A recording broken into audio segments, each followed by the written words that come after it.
Record. All right. Excellent. Great. All Okay. right. I'm gonna pause the So, recording. Start recording now.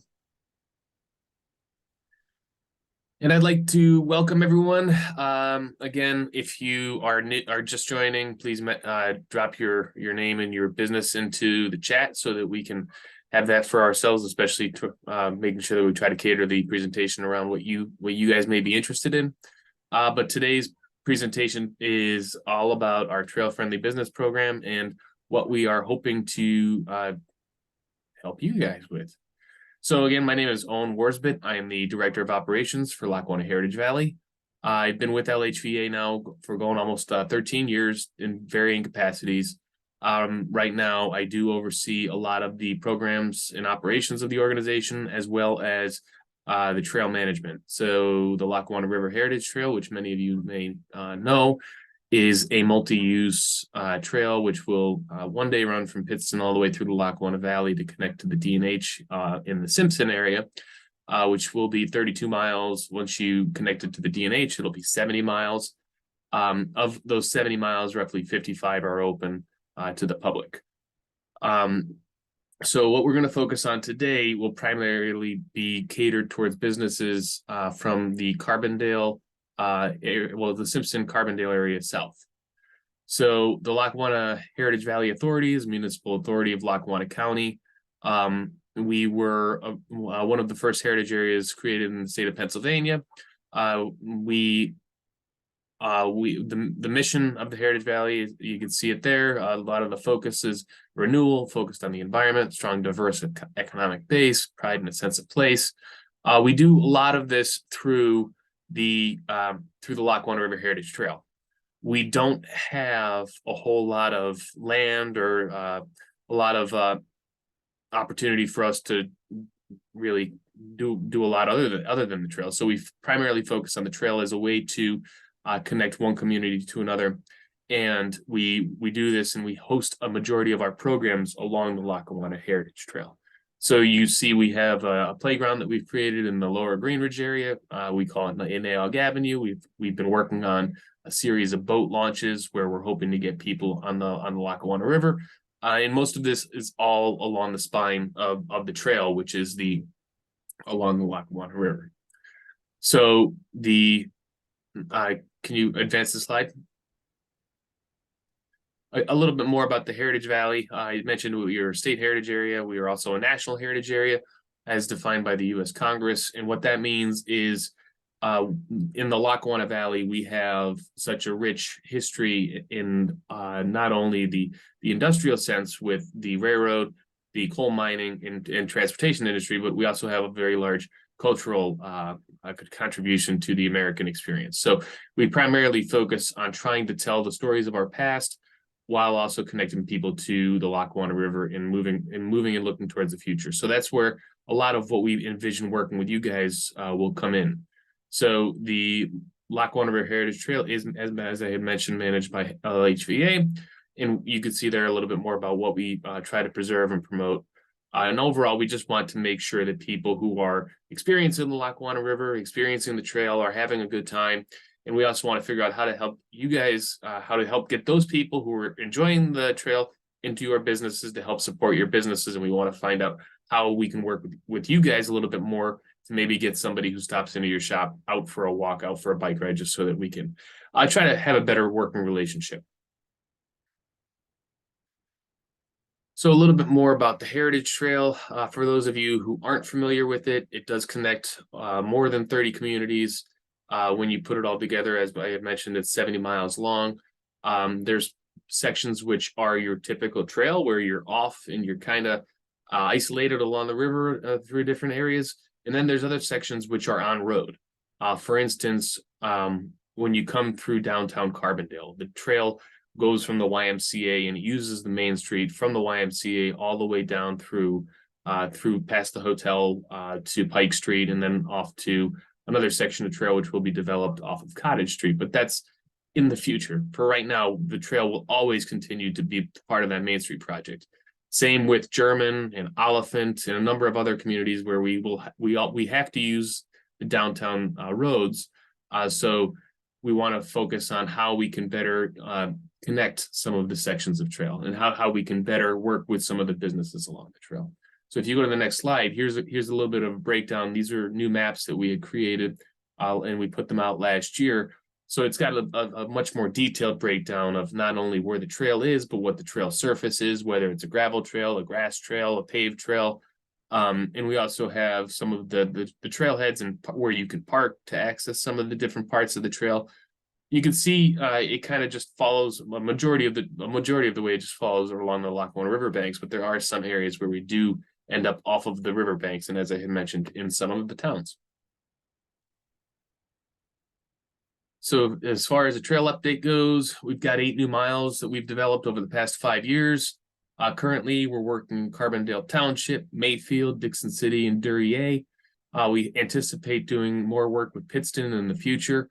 We're trying to fill in as many of those gaps as we can. And you can see a little bit about some of the different sections that we built over the past couple of years. Marvin Trail, for those of you who aren't familiar, the Marvin Trail is the new section of trail in Scranton, which connects Parker Street up to Troop.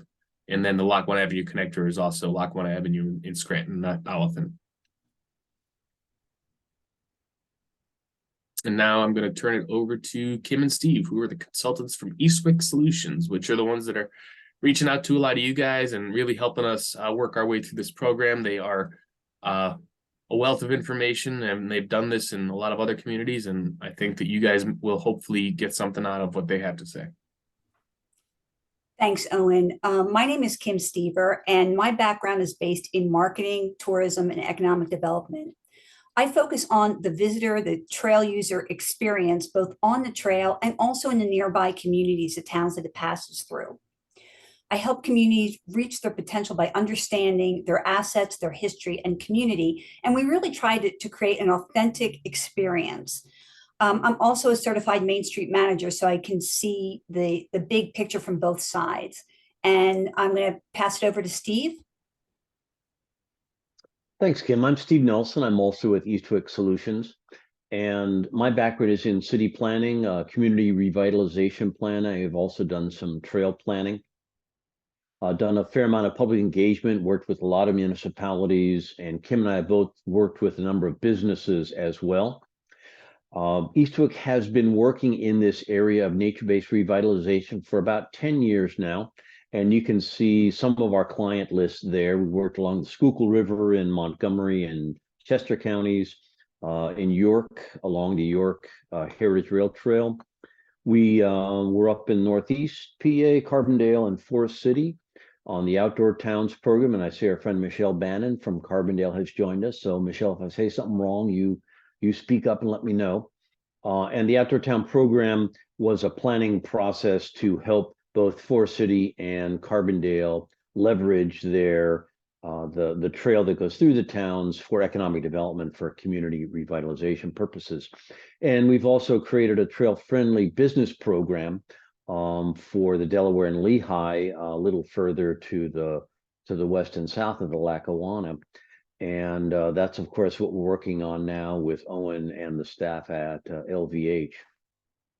So I think I'm in charge of the slides, so I apologize. There's a little bit of back and forth here, but let me go back just so we can take a quick overview of what the webinar is going to be talking about. We want to start with the broadest description of the outdoor economy in Pennsylvania. It's a very, very significant economic sector in the state.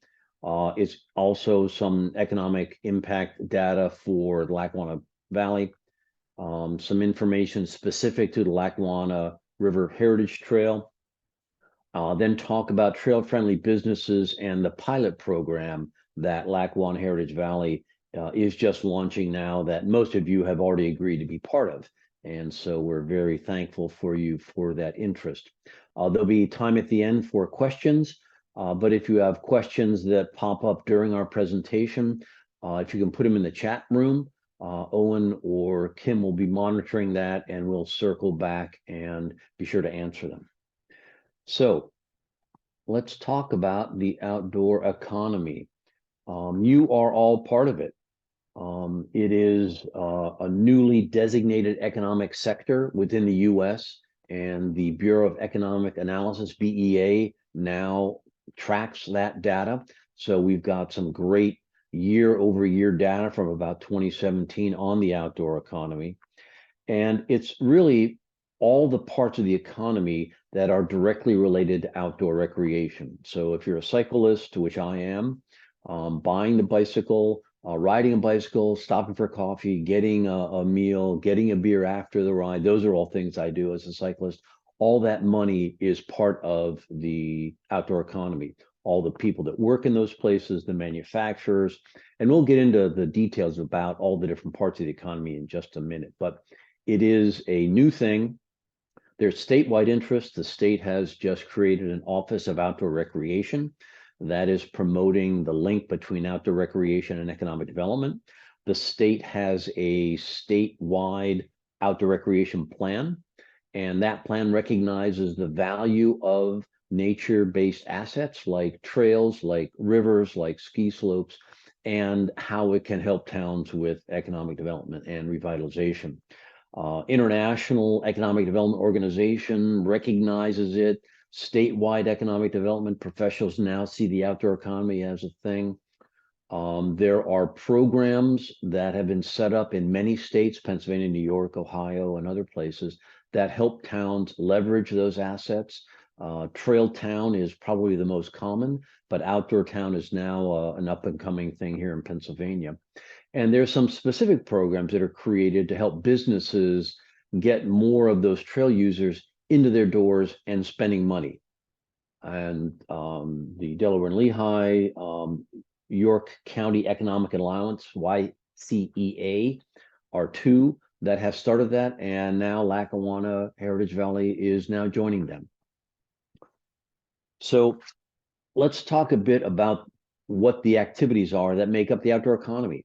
This is a list of what the US BEA considers activities related to the outdoor economy. Everything from biking, fishing, climbing, boating, canoeing, skiing, archery, all those activities, all of the money that flows around those activities are part of the outdoor economy.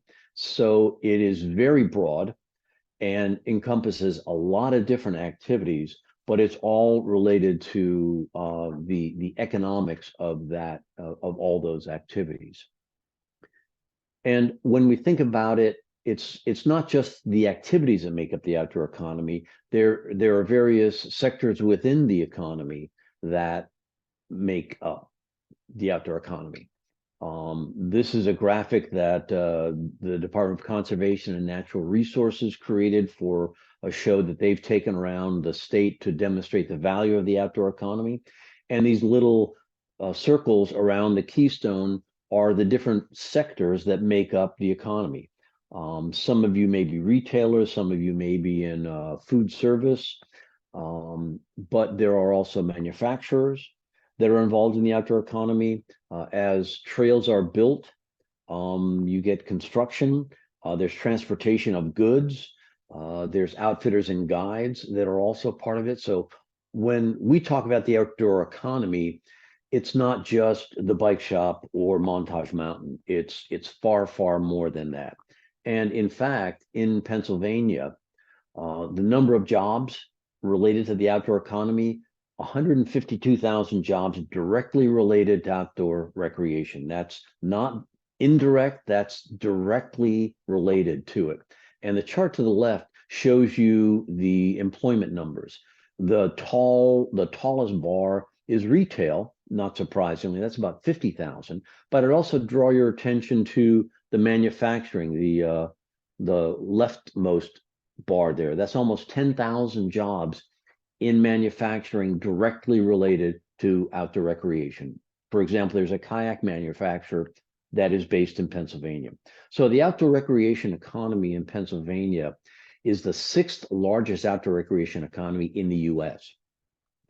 Its percentage of the Pennsylvania economy, 1.6%, that's more than the oil and gas extraction industry across the state. So it is a significant economic driver. $14 billion specifically is how much money the outdoor economy contributes to Pennsylvania's gross domestic product.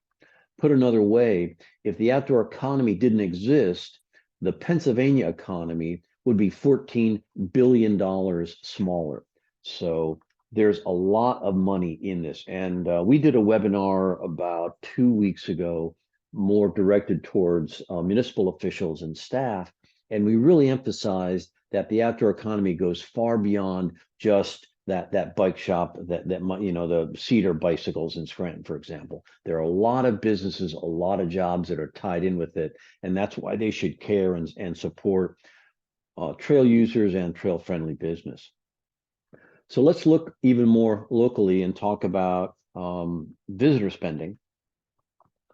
This is beyond just outdoor economy, but the trail friendly business program is intended to attract visitors to the Lackawanna River Heritage Trail. And in fact, visitors from outside the Lackawanna Valley come to LRHT and bicycle or run. And they stop and spend money. And again, what we're talking about today is how can more of them spend more money in your particular business. Visitors to Lackawanna County, total spending in 2021 after the pandemic, $624 million. Just on recreation alone, $115 million. Luzerne, slightly larger tourism visitor economy, almost $900 million total spending, almost $160 million spending on recreation. So those are some local numbers about how much visitors are spending. That's not the locals, but those are people coming from outside the area to come and enjoy both Lackawanna and Luzerne County. So we're going to drill down even tighter now and talk about the Lackawanna River Heritage Area and some of the data that LHV has put together from the studies they've done over the years. And I'm going to turn this back over to Owen to talk about that. Thanks, Steve. So the Lackawanna Heritage Valley completed trail user surveys in 2009, 2016, and we've just completed one wrapping up this month in 2023. And consistently, the findings have been pretty steady. You have a breakdown here of what the average profile is of who's using the trail, at least who's responding to the survey and who we're observing on the trail at the times that we're there. As you can see, our bread and butter is mostly 36 to 55-year-old females, which are primarily new trail users. And they are becoming more and more familiar with where the trail goes. So if you can go to the next slide, we have a little bit more about when people are using the trail. So you can see here the busiest times, and this is observed by both, we have people out in the field that are counting people going by with the cue sheets. We've got people who are responding to surveys in different areas. You see the morning commute and the evening, or the morning walk and the evening run are the busiest times of day. In Scranton, you have more people, so you have more trail users. The 7th Ave section is our most frequented section. It's also very popular for 5Ks. It's part of the Scranton Half Marathon course, so you've got a lot of people who are using that section of trail very frequently. Other sections, on average, this is data going back for at least the past couple of years. Between 2,000 to 8,000. I believe the 2,000 one was up in the Simpson area. We had a counter north of Morse Avenue, and then the more around 8,000. Those are the people who are using Blakely Borough Park. Those are the people using the Archbold sections of trail. So you can see that there's a diverse number of people who are using different sections of trail. Primarily, people are going for a walk or jogging, running. Typically, they spend between 1 and 2 hours on the trail. This is pretty consistent as we've continued to do these studies over the past couple of years. As I had referenced, we do have a new study that will be coming out, and we will be getting some new data out to the public, but I'm not going to announce everything right now. You see how the number of people has grown over the past, since we've really started focusing on these. We started around 128,000 people back in 2009. At the peak of COVID, we were up around 450,000, so just under 500,000. We've continued to see that grow. In the post-COVID time, it was an insane spring and summer in 2020 where we just had more people out there that had never been on the trail, so they were just experiencing where they can go and what they can do. And now we've seen that number continue to hold steady. It hasn't really dropped off exponentially. We've continued to see the increased use. You see our findings from the 2016 study, what the direct contribution from the trail was to the local economy and also Lackawanna County alone. So it's not something that should be overlooked, especially from our local side of things. We've been able to really get more and more people out and more people enjoying the trail and spending money, and we're going to talk a little bit more about that. So if you want to advance the next slide. Oh, sorry. Economic impact. Almost a third of the people, you can see there, they do spend a decent chunk of change. The average time on the trail is, as I mentioned, 1 to 2 hours. They're spending about $10 per person per trip. This could be whether they are, stopping and grabbing a bottle of water, if they're going out to eat afterward, they're grabbing a beer with their friends after a ride. You can see a little bit about that, and that number is going up. So I don't want to tease too much, but the people are spending more money and there's more people using the trail. So that's all good news, and it's all positive coming out of the new study. So next slide, Steve. So I wanted to just share with you some of the other trails, so you can give you have some comparison. And you can see that we use a lot of shorthand here. So the DNH, of course, is the Delaware and Hudson. DNL is Delaware Lehigh. The PERC is the Perkiomen Trail, runs alongside the Perkiomen Creek. But you get the sense. I mean, we use a lot of shorthand on this. You can see that, as Owen said, historically it was at least $10, and that is climbing, and he'll release those numbers a little later on. But you can see where we fall in comparison with everyone else. The DNL and the PERC Trail are all around where we've been consistently. The gap, these numbers from 2019, they're unknown. So the percentage of people on the trail spending money is unknown, but they spend about $90. And this is largely because the gap has been around for quite some time now. It's a very mature trail, and they have hotels, they've got lots of retail, they have a lot of restaurants, they have B&Bs. So the makeup is very different than what we're dealing with here. Next. So I want to put this definition up here. I think really what I want to draw your attention to, the key words are understands and anticipates. So everyone here on the call today, you already have an interest in this, and you already may be doing a lot of this, but we're going to go through this really step by step, and you can see maybe what you're doing or what you're not doing, and you can really transition and pivot into becoming a trail-friendly business.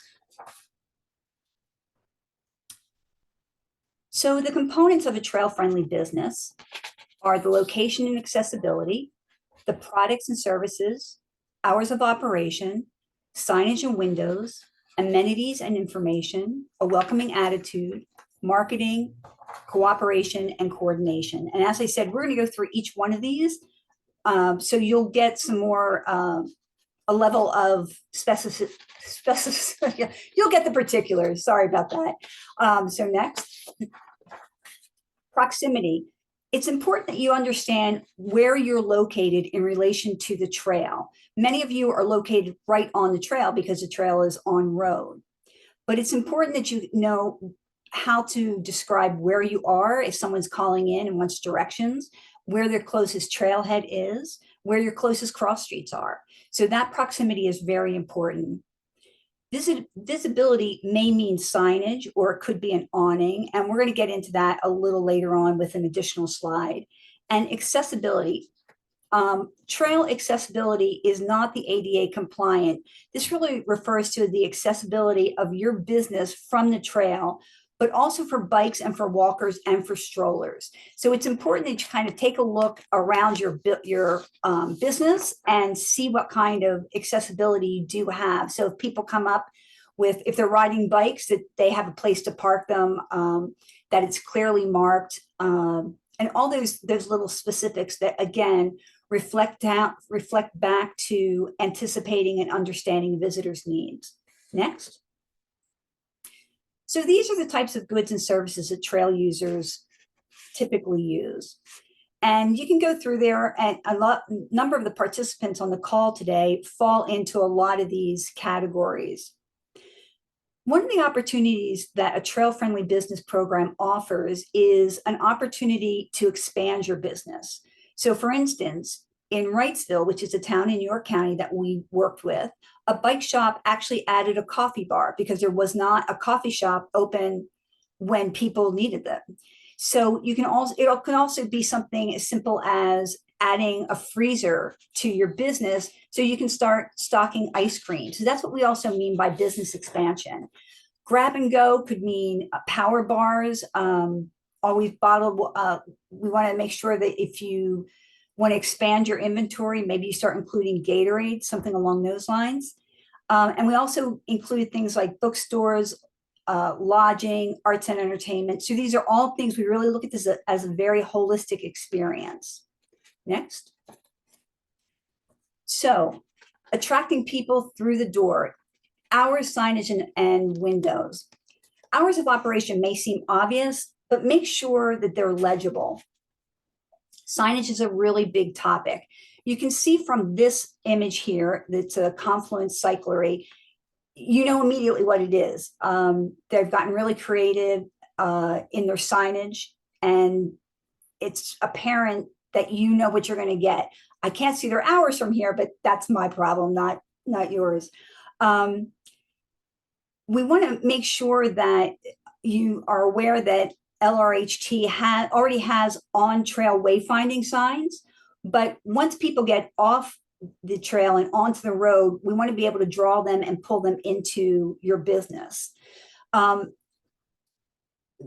trail is also expanding their system this year to include kiosks with nearby trail-friendly businesses. So that's going to be a really great opportunity for you as well, because as people ride the trail, they'll be able to understand what's nearby and get off the trail and come to your business. Windows should be inviting, clutter-free, and clean. Next. Amenities and information. This is a good example. This is an image of Winnie's, which is on the Schuylkill River Trail in Manayunk. But we encourage all of our trail-friendly businesses to have a trail map posted as well as paper copies to hand out. And I think when we met with a number of you, we talked a little bit about this. An air pump, complimentary locks, bike racks, filling water for free, outdoor dining and or benches so you can hang out and get something to eat and still watch your bike, charging stations, letting people use your restroom, and also understanding, having the information about nearby stores, coffee shops, lodging, parks, attractions. So think about when you go to visit someplace, you like to park your car or park your bike and maybe explore the area. So in that case, you want to be able to offer people an opportunity to lock up their bike, maybe explore a few other storefronts in the block, or maybe lock up their bike for 45 minutes or an hour or more, and just explore the area in general. So these are the types of amenities that we really encourage people to investigate. Next. Welcome and inclusive environment. We encourage businesses to make every effort to welcome people of all shapes and sizes at the entrance, say hello, inside the business, acknowledge that they're there, and at the register, thanking them for stopping by. It's important that we recognize that trail users come in all shapes and sizes. Consider the diversity in Scranton and Carbondale, and make sure that your staff is well trained in how to greet people, how to make people feel seen. And we really put a strong emphasis on frontline training.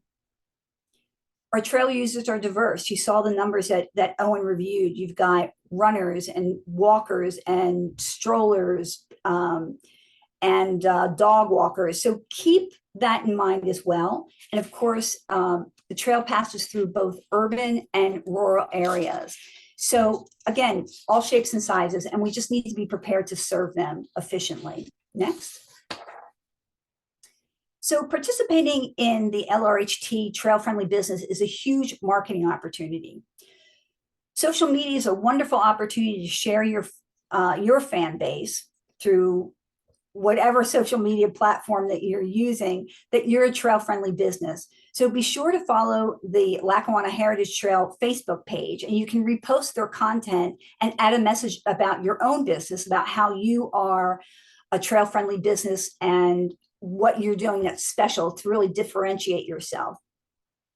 You could do something like name a sandwich after a trailhead or an activity, or have a Trail Tuesday special. So you can get really creative with this, but look for the opportunities to try to tie your marketing back to the trail. Word of mouth is huge. Be sure to talk this up to everyone that you know, that you have great amenities, and Steve's going to cover a little bit more of that. If you do print advertising, you can use the LRHT Trail Friendly Business logo, and that gives you a little bit more cachet and makes you a little bit more exclusive. And sponsorship's a great way to get your name out in front of thousands of people. LRHT does a great job in their events. They're very well attended, and if your budget permits, sponsorship's really a great consideration. And also consider cross promotion with other businesses. So you could distribute each other's coupons. You could co-host a co-sponsor event like a cleanup or a dog walk. You can look at programs like Walk with the Doc and see how you can participate in them. So I really encourage you to talk with Owen, speak with each other, and brainstorm a little bit about how you can really make the most of this. Next. So cooperation and coordination. As a trail-friendly business, you're really looking at becoming a network of businesses throughout the region with the trail as your spine. So we can encourage you, as I said earlier, to coordinate with other businesses to enhance that, that network. Take a look at your hours of operation. Make sure that you are aware of when the trail users are passing by your business or near your business. If you're along the trail and you notice that you get a lot of runners or cyclists and you don't open till 8:30 or 9 o'clock, you're really missing out on those early morning folks that hit the trail at 6 o'clock in the morning. So give that some consideration about what hours you need to be open to really serve that audience. And also understand where your nearest fill in the blank. So it could be the nearest ATM, the nearest health facility, the nearest trailhead. But you want to make sure that you've got that information and that coordination with these other organizations to really provide that service. You also need to coordinate and cooperate with your town. That could be around signage, accessibility, amenities. So you'll have to coordinate with them, probably your zoning officer, to make sure you can install that bike rack, the size of your signage, all those other types of things. So also coordinate with LHV. So as I mentioned, events require a lot of coordination. They have partnerships. They also provide you with trail information. You can also work with, as I said, other partners, other businesses, and with LHV to do things like a pop-up bike repair. They've had a couple on the trail this summer. They've been really successful. It could be for a cleanup, so you can get really creative with that. So having said that, I'm going to turn this back over to Steve, and he's going to get into some more particulars. Thanks, Kim. So that was a great overview of all the different parts of what makes a business a trail-friendly business. But I'm going to zero in now on the LHV Trail Friendly Business Initiative, the pilot program that LHV is just launching now that many of you have already agreed to participate in. And we appreciate that. We're happy that you are interested in that. I'll give you a quick overview and a timeline. You may have heard this already. We left a flyer that has some of this information as well, but we just want to be sure that we present it to you. And if you have questions about it, we'll leave time at the end tonight to answer those questions. We are also developing a plan to support businesses for LHV. That's going to include this pilot program. And we're creating a guidebook for businesses. Kim ran through many parts of what makes a trail-friendly business. The guidebook is going to have best practices and examples and other resources that businesses are going to be able to use to help them become even more trail-friendly. So the plan and the guidebook are things that are going to be developed over the next 6 to 8 weeks for LHV. And then the guidebook will be available to all the trail-friendly businesses. So LHV is going to be providing amenities, of course, and that includes marketing and promotion. Kim mentioned the importance of that. They're going to be doing that through their own social media and through traditional media and through their web pages. There are going to be window clings, which will say, my business is a Lackawanna Heritage Valley trail-friendly business that you can display. You will also be able to use that phrase in your marketing, and that does make a difference. I'm an avid cyclist, as I said, and when I travel, I just came back from the Erie Canal, and I look for businesses that advertise themselves as trail-friendly businesses. That attracts me to them. They'll be providing, the LHV will be providing a flat map for display and also folded maps for distribution, a bike pump, a bike rack, if you have the space or if your town permits you to put it in the public right-of-way, and a bike lock will all be available. And also being part of the pilot program allows you to network with other trail-friendly businesses. And we always, when we talk to businesses about being part of a trail-friendly business program, we emphasize that it is a network. You are part of a community, and you shouldn't think of yourself as an independent standalone business. There may be opportunities to cross-promote other businesses. As Kim mentioned, your staff should know, say, where is the nearest ATM or coffee shop or bike shop. So the ability to network is important, and also allows you to share any concerns you may have, any issues you may have, and it also creates a relationship with LHV that you may not have. LHV, of course, is maintaining most of the trail and the signage, and so knowing who Owen is and what his email address is may help you if there are issues that are occurring along the trail or a tree comes down. And I see Owen just saying, "Oh boy, here we go. I'm going to get more phone calls." So it is a free program. There's no cost to the business, but there are some responsibilities. LHV asks that you display the map, the flat map, that you distribute maps, you fill water bottles for free, allow people to use the bike lock or the bike pump, allow them to use the restroom. And again, if your business has space, to provide parking for a bike or for a strollers. LHVA is going to be initiating communication with the businesses through the winter. The program launch happens in April of 2024. That is going to be a big event. There's going to be publicity around it. You are invited to participate if you would like to, but it's going to be a big deal. And LHV wants this to run over 2 peak seasons, basically warm weather months, to see how it goes. So it's going to run from April 2024 until the end of summer 2025. And once it's over, there'll be an evaluation and some discussion and request for feedback from the businesses. It needs to work for the businesses to continue, and it also needs to work for LHV to continue. So those are 2 parts of the discussion about the evaluation. And if LHV and the businesses think this is a valuable program, LHV will make it a permanent program. So in conclusion, what's in it for you? Well, of course, it brings business to your door. You're part of a network. makes your business more of a destination for those trail users. And by doing that, it also improves the quality of life and the quality of place for the residents around your business. For those of you that are located in downtowns, it supports the downtown by bringing more foot traffic in. And of course, you're getting the amenities that LHV has offered, the bike lock, the rack, and the air pump. So that wraps up the presentation. We hope you found it informative.